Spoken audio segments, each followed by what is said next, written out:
अस्सलामुअलैकुम। मुझे उम्मीद है कि आप लोग सब स्टूडेंट ठीक होंगे, खैरियत से होंगे।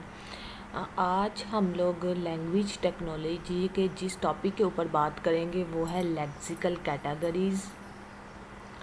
लास्ट लेक्चर में हम लोग ने डिक्शनरी और टपल्स के ऊपर बात की थी कि पाइथन के अंदर डिक्शनरी और टपल्स को किस तरह शो करवाया जाता है और एनएलपी के अंदर और इसके अलावा लैंग्वेज टेक्नोलॉजी के अंदर उसको किस तरह यूज़ किया जाता है। हम लोगों ने लास्ट लेक्चर में सिर्फ बेसिक यूज़ को देखा था। चलें जी, लेक्चर स्टार्ट करते हैं। लेक्सिकल कैटेगरीज़ हम कह सकते हैं या पार्ट ऑफ स्पीच कह सकते हैं या वर्ड ऑफ क्लासेस कह सकते हैं। Part of speech, word of classes या लेक्सिकल कैटेगरीज़ के अंदर कौन कौन से वर्ड होते हैं, कौन कौन सी कैटेगरीज़ होते हैं वो हम लोग देख लेते हैं। इसके अंदर नाउन है जो आप बचपन से ही पढ़ते हैं। नाउन, वर्ब्स होते हैं, एडजेक्टिव्स होती हैं, एडवर्ब होते हैं और प्रोनाउंस होते हैं।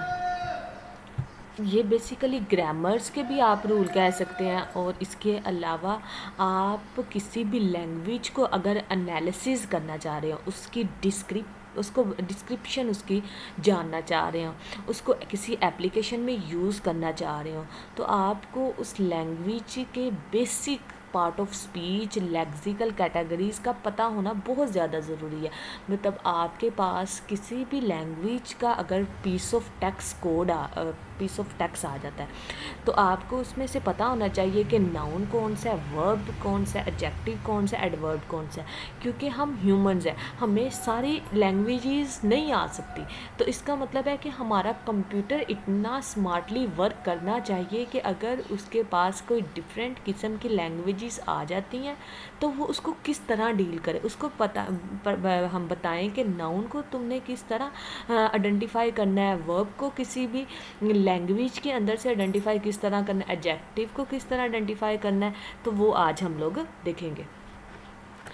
POS tagging, part of speech tagging basically क्या होती है कि आप किसी भी वर्ड को कोई ना कोई टैग या लेबल असाइन कर दें।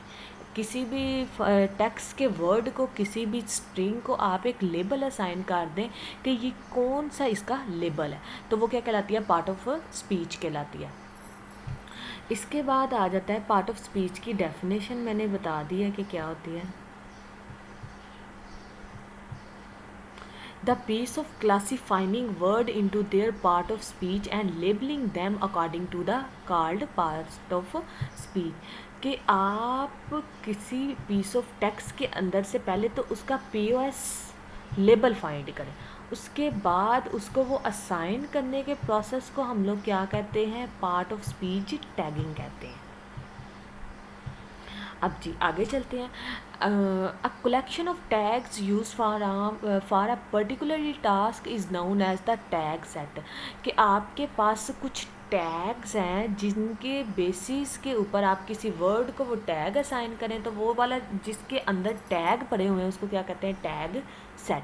फॉर एग्जांपल के तौर पर हमारे पास टैग्स की कौन सी कैटेगरीज है, नाउन है, प्रोनाउन है, वर्ब है, और ये जहाँ पे पड़े होंगे, जिस लिस्ट में पड़े होंगे उसको हम कहेंगे tag set. Many tag set initially now moving towards a universal tag set.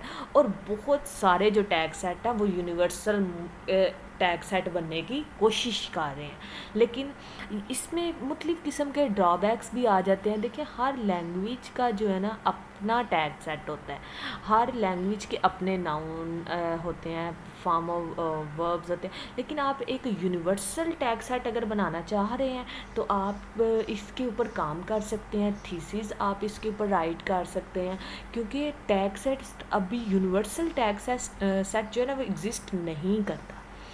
लेकिन जो बाकी छोटे छोटे टैग सेट हैं वो मूव आउट कर रहे हैं टैग्स, यूनिवर्सल टैग सेट बनाने की, ताकि एक बड़े टैग सेट के अंदर सारी कैटेगरीज आ जाएं।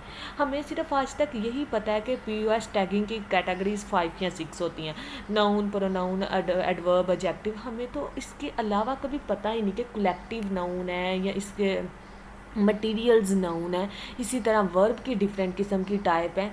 तो उन सारों को अगर हम इकट्ठा एक टैग्स के अंदर रख दे, टैग सेट के अंदर, तो वो कौन सा टैग सेट बन जाएगा, यूनिवर्सल टैग सेट।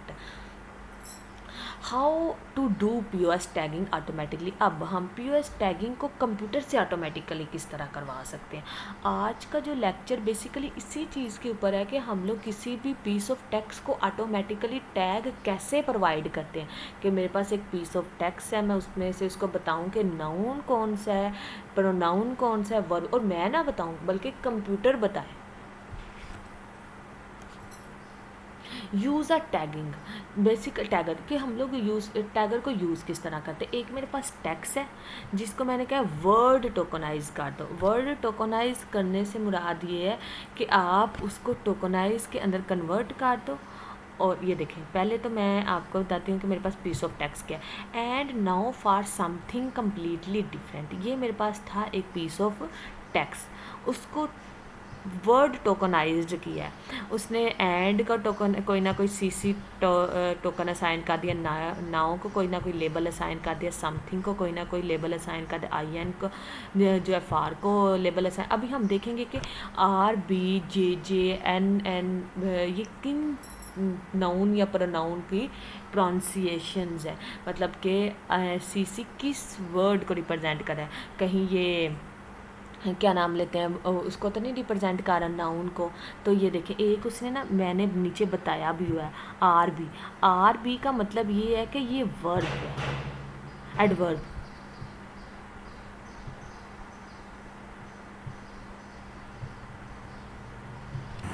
तो हमें कैसे पता चलेगा कि कौन सा वर्ड किस पार्ट ऑफ स्पीच टैगिंग के लेबल को असाइन कर रहा है, वो अभी हम लोग आगे जाकर देखते हैं। अगर आपने पाइथन के अंदर इस चीज़ को देखना हो रन टाइम पे, तो आप क्या लिख सकते हैं, NLTK dot help dot pick tag set, और वो वाला जो लेबल जिसका आप बारे में जानना चाह रहे हैं वो असाइन कर दें, तो आपको बता देगा कि इसके अगेंस्ट कौन सा part of speech label assign हुआ है। जैसे कि RB एडवर्ब को रिप्रेजेंट कर रहा है, NN आई थिंक नाउन को रिप्रेजेंट करता है।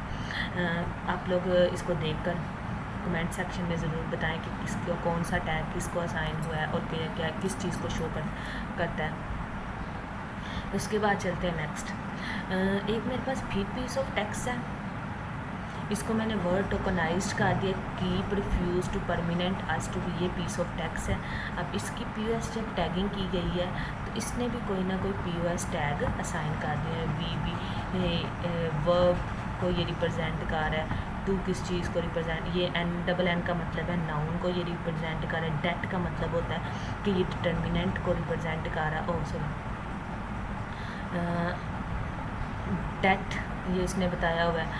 टू भी एक हेल्पिंग वर्ब है, और नाउन परमानेंट नाउन, इस तरह अस जो है वो इस चीज़ को टैग असाइन हुआ है। ये आगे एक टेबल है, उसमें से देखते हैं कि ये किस तरह असाइन हुआ है। एप्लीकेशन POS टैगिंग को हम लोग कहाँ कहाँ पे यूज़ कर सकते हैं। POS टैगिंग को हम लोगों ने जब किसी भी क्वेश्चन के अंदर से डिसएम्बिगुइटी को रिमूव करना हो तो हम लोग POS टैगिंग को यूज़ करते हैं। POS टैगिंग क्या करती है, बेसिकली डिसएम्बिगुइटी को रिमूव करती है, किसी भी सेंटेंस के अंदर से ड्यूरिंग द क्वेश्चनिंग आंसर भी उसको रिमूव करती है। फॉर एग्जांपल के तौर पर यहाँ पे लिखा हुआ है शी सा आ बियर, कि उसने एक रीछ देखा, तो हमें पता होना चाहिए कि शी जो है वो प्रोनाउन है, सा बेसिकली एक वर्ब है, बियर जो है वो एक नाउन है, और ए एक आर्टिकल है। तो ये चीज़ें कंप्यूटर को भी पता है और वो हमें POS टैगिंग के थ्रू इसको बताएगा। इसके बाद है your affects will beer fruit. अब देखिए, ये बियर फ्रूट जो है ना, यहाँ पे डिसएम्बिगुइटी पैदा कर रहा है कि रीच वाला फल ये कौन सा फल होता है। तो इसका मतलब ये है कि इस डिसएम्बिगुइटी को रिमूव करने के लिए POS टैगिंग असाइन करना बहुत ज़्यादा इम्पोर्टेंट है। आगे चलते हैं कि रिप्रेजेंटेशन टैगिंग टोकन, कि हम एक कौन सा टोकन किसको असाइन करें वो देख लेते हैं कि ज़रूरी नहीं कि ये हर टैगर के अंदर एन डेट का वर्ड जो है वो आपके वो टैगर के अंदर ही हो। अगर आप खुद से किसी को कोई नया लेबल असाइन करना चाह रहे हैं कि POS टैगिंग के अंदर ये भी लेबल एग्जिस्ट करता है लेकिन टैगर के अंदर नहीं है, तो वो किस तरह ऐड करते हैं। सबसे पहले tag token NLT tag star to tuple के अंदर फ्लाई जो है वो मैं कहती हूँ नाउन है, तो वो क्या करेगा, वो एक टपल शो करवाएगा और बता देगा कि फ़्लाई को बेसिकली कौन सा लेबल असाइन हुआ है नाउन का।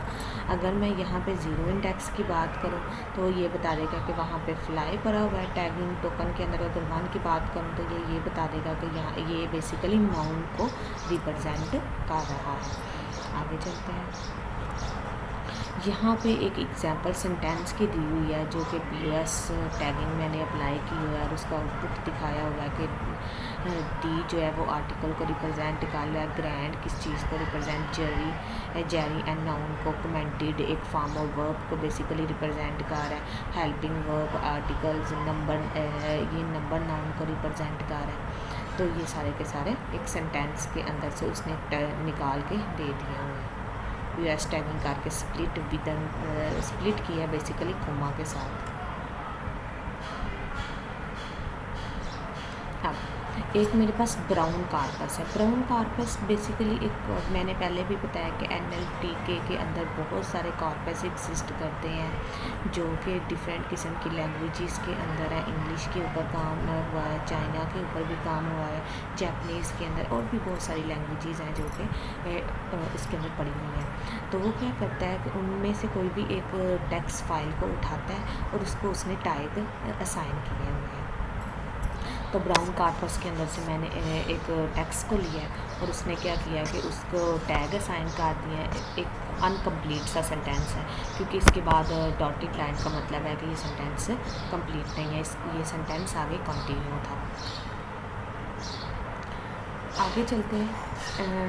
रीडिंग टैगिंग कॉर्पस कि किसी भी टेक्स्ट कॉर्पस को टैग असाइन कर रीड किस तरह किया जाता है। सबसे पहले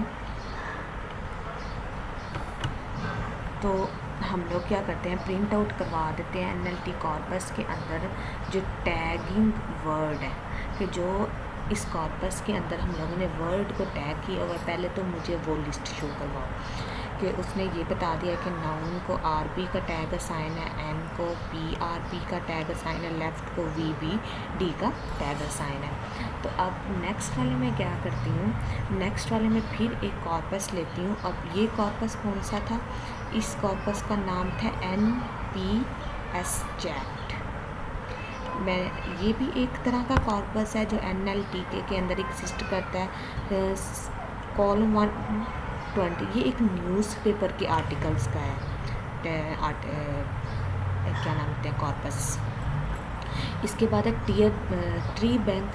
ट्री बैंक भी एक कॉर्पस है जो कि बरसगीर के जो आए थे ना पिछले, मतलब 1947 की आई थिंक बात है।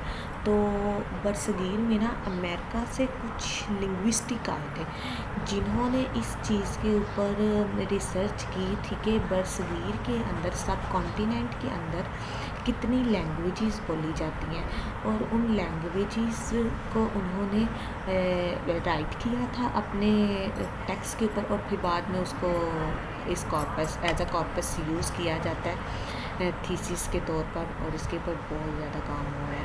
मेरा भी जो थीसिस है वो ट्री बैंक का मैं कॉर्पस को यूज़ करके कर रही हूँ। इसके बाद है हर एक कुछ यूनिवर्सिटीज़ ने अपना भी टैग सेट प्रोड्यूस्ड किए हुए हैं। ज़रूरी नहीं कि अगर जो एग्जिस्ट करते हैं अगर आप उन्हीं को टैग सेट यूज़ करें, आप अपना टैग सेट भी जनरेट करवा सकते हैं। आप उर्दू लैंग्वेज का टैग सेट जनरेट कर सकते हैं। उर्दू लैंग्वेज का टैग सेट जनरेट करने के लिए आप जो है वो किसी भी न्यूज़पेपर के अंदर से जाकर देख सकते हैं। अभी तो हम लोगों ने, अच्छा जी, हम फिर यूनिवर्सिटी टैग सेट के ऊपर ब्राउन कॉर्पस जो है एक यूनिवर्सिटी ने जनरेट किया था कॉर्पस, और ये भी एक सर्वे था जिसके अंदर इन्होंने आई थिंक स्टडी के ऊपर इसके ऊपर बहस की थी, और वो वाला टेक्स्ट जो है ना वो कलेक्ट करके तो फिर एज अ कॉर्पस यूज़ किया जाता है। ओपन सोर्स ये सारे कॉर्पस अवेलेबल है, लेकिन अगर आपको बहुत ज़्यादा रिच कॉर्पस चाहिए जिसके अंदर बहुत ज़्यादा वर्ड यूज़ है, बहुत ज़्यादा इंफॉर्मेशन दी हुई हो, तो वो आपको बाय भी करना पड़ सकता है। अब आपने ये तो हमने की कॉर्पस के ऊपर बात। अब हम देखेंगे कि हर कॉर्पस के ऊपर ना पार्ट ऑफ स्पीच टैगिंग का लेबल भी ज़्यादा कुछ में प्रोमिनेंट किया गया हुआ है कि आर बी का मतलब वर्ब है यहाँ पे, और यहाँ पे इस कॉर्पस में अगर टैग वर्ड टैगर अप्लाई किया जाए तो ये क्या कह रहा है कि एन का मतलब नाउन है, इसका मतलब डी का मतलब डेट है, और एम का मतलब इसने पी दिया हुआ है कि प्रोनाउन है जो कि नाउन की जगह यूज़ होता है। कि इसका मतलब है टैग सेट को उन्होंने डिफरेंट टाइप के लेबल से असाइन किया। ज़रूरी नहीं कि जितने भी टैग सेट हैं पाइथन के अंदर वो सारे के सारे वर्ब को बी से ही रिप्रेजेंट करें, क्योंकि टैग सेट डिफरेंट पीपल ने बनाए हुए हैं, डिफरेंट लैंग्वेजेस में बने हुए हैं और डिफरेंट कॉर्पस के ऊपर बने हुए हैं, तो इसलिए उनके जो वर्ब को रिप्रेजेंट करने का तरीका है उनका लेबल भी डिफरेंट हो सकता है, वेरी कर सकता है लेबल भी। नेक्स्ट चलते हैं, ये तो होगी मैंने इस पर बात की। इसके बाद अब ब्राउन कॉर्पस के ऊपर जब हम लोगों ने टैगिंग अप्लाई किया तो आपने देखा है कि डेट का वर्ड यहाँ पे कैपिटल देखें लेबल शो हो रहे हैं, यहाँ पे भी कैपिटल लेबल शो हो रहा है और नाउन भी एक कैपिटल लेबल के थ्रू ही शो करवाया जा रहा है। नेक्स्ट चलते हैं। अब हमें कैसे पता चलेगा कि कौन से वर्ड को कौन सा लेबल असाइन वर्ब उसका मीनिंग क्या है। बेसिकली जहाँ पे आप एक यूनिवर्सल टैगर सेट के ऊपर बात करते हैं, अब हम लोग ADJ टैग असाइन किया गया तो उसका मतलब है ये एडजेक्टिव को रिप्रेजेंट करता है। एडजेक्टिव क्या होता है? ऐसा वर्ड जो कि नाउन के मीनिंग ऐड करें, नाउन के अंदर मीनिंग ऐड करें, नाउन को रिप्रेजेंट करने के लिए आसान बना दें, नाउन के मीनिंग को बढ़ा दें, अंडरस्टैंडिंग उसकी इंक्रीज़ कर दें नाउन की। जैसे कि न्यू हो गया, गुड हो गया, हाई, स्पेशल, बिग या लोकल, ये हमारे पास है एडजेक्टिव। इसी तरह जहाँ पे आप ADP देखेंगे ये किस चीज़ को रिप्रेजेंट कर रहा है? ऐड पोजीशन को, के ON of at with by into और अंडर। जहाँ पे ये वाली आपके टैगिंग होगी वहाँ पे लिखा होगा ADP, तो आपको पता होना चाहिए किस चीज़ को रिप्रेजेंट कर रहा है, ऐड पोजीशन को। इसी तरह एडवर्ब का उसने बताया हुआ है, डेट का बताया हुआ है, नाउन का, न्यूमेरिकल का, NUN का न्यूमेरिकल का मतलब है, और इस तरह बहुत से यूनिवर्सल टैगर। लेकिन यूनिवर्सल टैगर में अभी भी बहुत सारा काम होना बाकी है, क्योंकि दिन ब दिन नई रिसर्चेज होती हैं, नए लेबल्स जनरेट होते हैं, तो वो यूनिवर्सल टैगर के अंदर ऐड करवाए जाते हैं। आगे चलते हैं हम लोग। फ्रीक्वेंसी एंड डिस्ट्रीब्यूशन के सम सेट की हम लोग फ्रीक्वेंसीज भी निकाल सकते हैं। अगर आपने देखना हो कि आपके पास एक पीस ऑफ टेक्स्ट है और उसमें नाउन कितनी दफ़ा आया हुआ है, तो आप उसको फ्रीक्वेंसी के थ्रू काउंट करवा सकते हैं। फॉर एग्जांपल के तौर पर मैंने एक ब्राउन कॉर्पस लिया है जो कि बेसिकली किसके ऊपर है? न्यूज़ के ऊपर है। तो मैं कहती हूँ कि इसके जो है ना फ्रीक्वेंसीज निकाल के दो, टैगिंग निकाल के दो और प्लस उस वर्ड की फ्रीक्वेंसी निकाल के दो, तो ये बता देगा कि इस पूरे कॉर्पस के अंदर नाउन जो है वो 30,640 मरतबा आया। वर्ब कितनी दफ़ा आया ये वाले, और वर्ब सेम नहीं होंगे, जितने भी वर्ब होंगे ना उस टेक्स्ट के अंदर उन सारों को काउंट करके उसने बताया हुआ है। जितने भी एडजेक्टिव होंगे उन सारों को काउंट करके इसने बताया हुआ है। जितने भी नंबर्स होंगे उनको काउंटिंग करके बताया हुआ है। ये नहीं कि सिर्फ एक नंबर की काउंटिंग करके ये वाले शो हो रहे हैं सारे के सारे। आगे चलते हैं। इसी तरह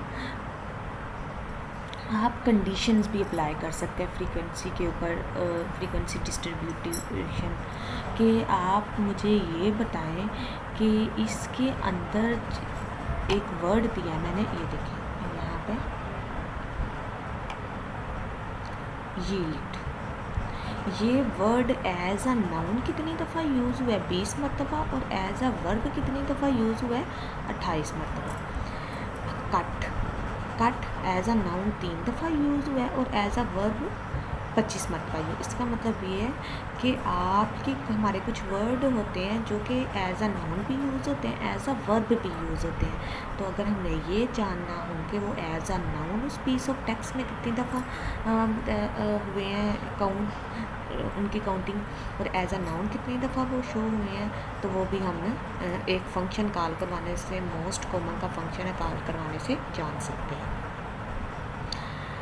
तो ये वही चीज़ जो मैंने अभी बताई है कि आपने अगर फ्रीक्वेंसी के साथ उसको काउंट करना होता है, ये एज अ वर्ब कितनी दफ़ा यूज़ हुआ है, एज अ नाउन कितनी दफ़ा यूज़ हुआ है, तो वो उसको बताएगा कि वर्ब की काउंटिंग क्या होगी और उसकी नाउन की काउंटिंग क्या होगी।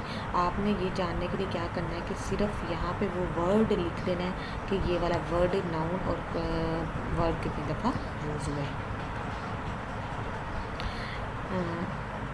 नेक्स्ट लेक्चर में इंशाल्लाह ताला हम लोग पार्ट ऑफ स्पीच की बात करेंगे कि पार्ट ऑफ स्पीच बेसिकली होते क्या हैं। इसी के साथ मुझे इजाज़त है, अपना बहुत सारा ख्याल रखिएगा। अल्लाह हाफ़िज़।